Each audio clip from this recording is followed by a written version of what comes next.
between your people and my people, and to reassure Japan of our friendship and cooperation, and that I would also want to renew ties to have a stronger trade and commerce relation between the two countries. Japan has been our traditional partner in business.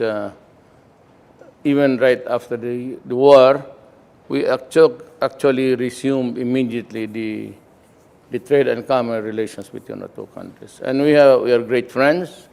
We look forward to cooperate with you and to express our brotherhood with you as an Asian neighbor. Thank you very much. And the second question is, I've heard that you have been to Japan several times. So I would like to ask about what is your impression to Japan, and do you have some special feeling to Japan? One is really Japan is a beautiful country. That's when I was there on winter because my daughter wanted to see snow and play in the snow. And so because I love my daughter, we went to Japan right after Christmas Day and stayed there until New Year at the Hyatt Hotel in Tokyo. And we went to this mountain, Matsu, somewhere, where there was this snow. And there was snow at that time in Tokyo. So you had to go up to a mountain, Matsu, I forgot the name, but there was a lot of snow there. And very cold. I usually deliver sores in my mouth if I cannot stand the cold. So we stayed there for just about a few hours. 3 hours, 4 hours, then so my daughter was happy, and I'm happy. And I'm happy to be going back to Japan again, this time as an official of my government, and to talk about a broad range of topics, starting from maritime security, maritime commerce, passage, terrorism, drugs, and the problem also of globalization, and the attendant problems of how we develop our relationship. In view of so many agreements now, there's the APEC, then you have the Trans-Pacific, which I think will not work. I do not think it's a fair one, and a host of other things that we might discuss along the way. China has claimed the whole of the China Sea.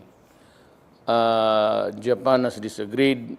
My country filed a case against China. We won the case, and but several countries having a very similar issues, just like Japan, Philippines, Indonesia, Brunei, Malaysia, then Vietnam. I am sure that the Japanese government would be asking for my stand. And I say that we have this arbiter ruling in our hands, but I said at this time, I cannot come up with hard impositions. Especially, I was there on a visit, and you must be courteous to your host. So we decided to just set aside, but agreed that one day we will have to talk about the arbitral judgment between our two countries, whether it is multilateral with the participation of Japan, Indonesia, and even maybe Australia. There will have to be a day which will have we talked about it. But we have agreed on that in the preliminary talks I had with the Chinese government. Let me. You have two things there: is the relations and the passage. Now, in fairness to China, we have not seen any restrictions imposed by China. There is no stopping of ships there to ask for identification and everything. Until now, there is free passage in that area of the China Sea. We appreciate that. And they have more or less, somehow just held back and not do anything about it. Now, the problem with the intrusions is that there are a lot of, sometimes it's your ships, they say intruding China Sea in jurisdictional waters, and sometimes you go to the Senshu Islands, and there is also the Coast Guard. But we limit our problem to the Coast Guard presence. We do not have the gray ships. When you say the gray ships, it's the warships. No country has done that. And in the Philippines, we share the same, self-imposed restrictions. We have not sent any gray ships there. We have limited our presence to the Coast Guard. And everything can always be resolved in a very peaceful manner. Now remember that the UNCLOS and the international law, which we all follow as members of the United Nations, we have committed to resolve our disputes through dialogue and to avoid aggression. Means to say that we do it peacefully. We have agreed that no violence should ever occur. With this, with or without the China Sea, the Philippines has always been close to Japan. We are neighbors, and if you must know, even in my city, the biggest donor of assistance is Japan. The JICA projects and even the airport are part of the JICA master plan for the city. And we appreciate it, and we would like to thank the government and the people of Japan. So that is how it should go. It should proceed. It should proceed in a very friendly manner, very cooperative to each other, and I said our relations with Japan is something which is really special and very deep. All infrastructure, bridges, railway, which is very important in the development of a nation. As you can see, no nation has developed faster without a railway. So we might want to have it in Mindanao, but on considering my limited term, 6 years, we cannot hope for a massive railway stations because that would involve something like almost 6,000 kilometers. It cannot be built in 6 years. They can only build the major arterial, meaning to say from important provinces, from, for example, Cagayan and Davao, and maybe the Cagayan towards the Zamboanga archipelago. It's about a fourth of what we expect to have but which we cannot finish in 6 years. Impossible. And of course, the railway stations from here to Clark, from here to Bicol region, that's another one. Because very hard to get the space, plenty of houses, people there, even to get the space to put the railway to make it run. Something which is a very big, an enormous problem for government and the builder itself, the contractor. Relationship with the United States, yes. Nothing has changed. Really.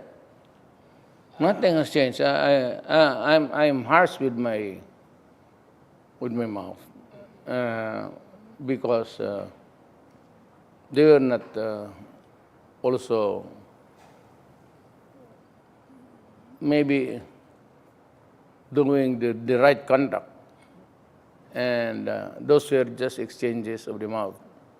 But this all the relationship in the broad sense between the United States and the Philippines is still there. Nothing has changed. But my personal perception, maybe not the country, it has nothing to do with government, but my personal perception of America, maybe several changes already. The alliances are alive. It is there. There should be no worry about changes of alliances. I do not mean to have alliances with other nations. If you are afraid that we would have a Western alliance and a alliance with China, it will be an alliance of trade and commerce. It could not be a military alliance with any country because we have with America. That was about in the 50s. And there is just a need to have a few changes because in my constitution, there is a provision which says that my country will pursue an independent policy. It was not of my own. Maybe as some people expect that because I disagreed with America, that the challenges there are there and substantial. No, I just said that in my perception there are things which have to be discussed. One is the military maneuvers. They're going to have it this year. That will be the last. For the 6 years that I'll be president, no more military maneuvers there. I do not want to pick a quarrel. The only purpose there is just to show the other guy that, that you're ready and looking for trouble. I'd like to tell the world something. No need for bases, no need for the missiles, no need for fighter planes. Because if China and the US and Russia and Iran and Pakistan and India would participate in the war, Britain, France, and they would explode all the bombs, it's bye-bye to the planet Earth. See you in heaven. It will tear the planet Earth apart. It will cause the death of our planet. No more worry about trade and commerce. No more worry about the relationship between America.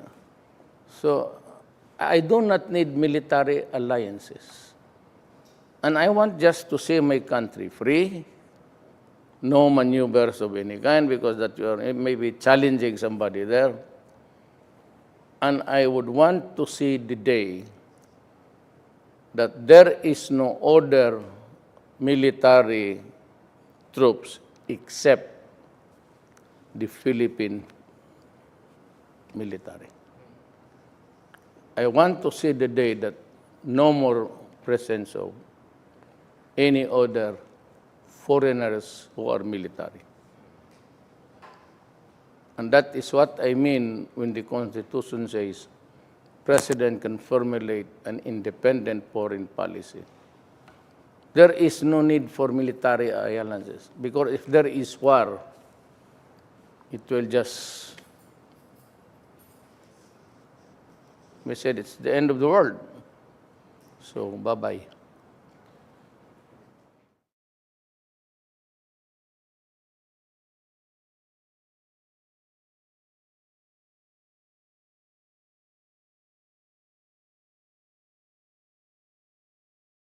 Let us put it to some other day. There will come a time we will have to talk about it. And the arbitral judgment is in a piece of paper with 4 corners. And maybe by that time I would say, we have to talk now. and the issues will not go out of what is being stated. We are limited to this. But that is not the time to do it. That is the time to prepare for the goodwill and then maybe the agenda of how to go about doing it. But unfortunately, or fortunately, it was not discussed by us. So it would not be in keeping with courtesy and goodwill if I'll be the one to open it.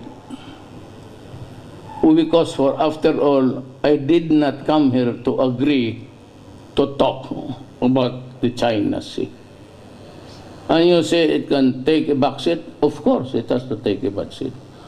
The question again is, there'll be a time that you have